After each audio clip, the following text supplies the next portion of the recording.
অহা ২৪ ফেব্ৰুৱাৰী তাৰিখে অসম চৰকাৰৰ সাংস্কৃতিক পৰিক্ৰমা বিভাগৰ জৰিয়তে ঝুমুৰক বিশ্ব দৰবাৰত প্ৰতিষ্ঠিত কৰিবৰ বাবে এক কাৰ্যসূচী হাতত লৈছে অসম চৰকাৰে।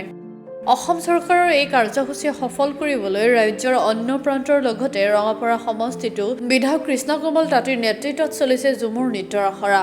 ৰঙাপাৰাৰ নামনি গাঁও খেলপথাৰত ঝুমুৰ নৃত্যৰ প্ৰশিক্ষণ দিয়াৰ ব্যৱস্থা কৰিছে বিধায়কগৰাকীয়ে। সমষ্টিটোৰ বিভিন্ন চাহ বাগিচাৰ যুৱক-যুৱতীসকলে এতিয়া ঝুমুৰ নৃত্যৰ আখৰাত ব্যস্ত হৈ পৰা দেখা গৈছে। আনহাতে ঝুমুৰক বিশ্ব দৰবাৰলৈ নিয়াৰ যি প্ৰচেষ্টা হাতত লৈছে তাৰ বাবে বিধায়ক কৃষ্ণকমল তাঁতীয়ে ৰাজ্যৰ মুখ্যমন্ত্ৰী হিমন্ত বিশ্ব শৰ্মাক ধন্যবাদ জ্ঞাপন কৰে।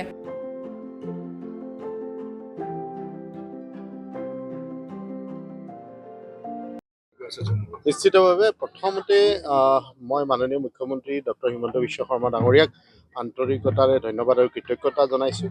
বিশেষকৈ চাহ বাগিচা বা চাহ জনগোষ্ঠীৰ যি ২০০ বছৰীয়া ইতিহাস বা ২০০ বছৰীয়া জয়ন্তী উপলক্ষে তেওঁ এটা বলিষ্ঠ পদক্ষেপ লৈছে যে চাহ জনগোষ্ঠী বা আদিবাসী সম্প্ৰদায়ৰ যি সংস্কৃতি বা তেওঁলোকৰ যি ঝুমুৰ নৃত্য, এই ঝুমুৰ নৃত্যক বিশ্ব দৰবাৰত প্ৰতিষ্ঠা কৰিবৰ কাৰণে তেখেতে বিচাৰিছে আৰু তাৰ বাবে তেখেতক বিশেষভাৱে ধন্যবাদ জ্ঞাপন কৰিছোঁ। আজি মোৰ সমষ্টিটো যোৱাকালিৰ পৰা ইয়াত প্ৰশিক্ষণ হৈ আছে। ১২০ গৰাকী নাচনী আৰু ঢুলীয়াই তেখেতসকলে ইয়াত প্ৰশিক্ষণ লৈ আছে।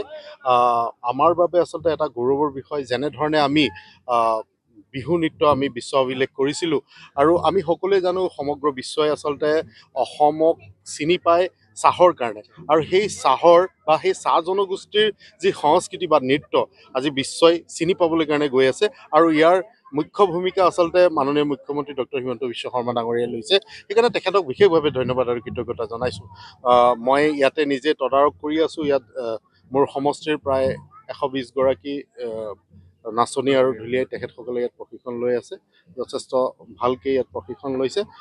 মই শুভেচ্ছা জ্ঞাপন কৰিছোঁ সকলোকে, যাতে আমি ভালকৈ নিজৰ নৃত্য, নিজৰ সংস্কৃতিক আমি যাতে উপস্থাপন কৰিব পাৰোঁ আৰু মাননীয় প্ৰধানমন্ত্ৰী নৰেন্দ্ৰ মোদী ডাঙৰীয়াৰ সন্মুখত আমি যাতে আমাৰ নৃত্য আৰু আমাৰ সংস্কৃতিটো আমি দেখাব পাৰোঁ।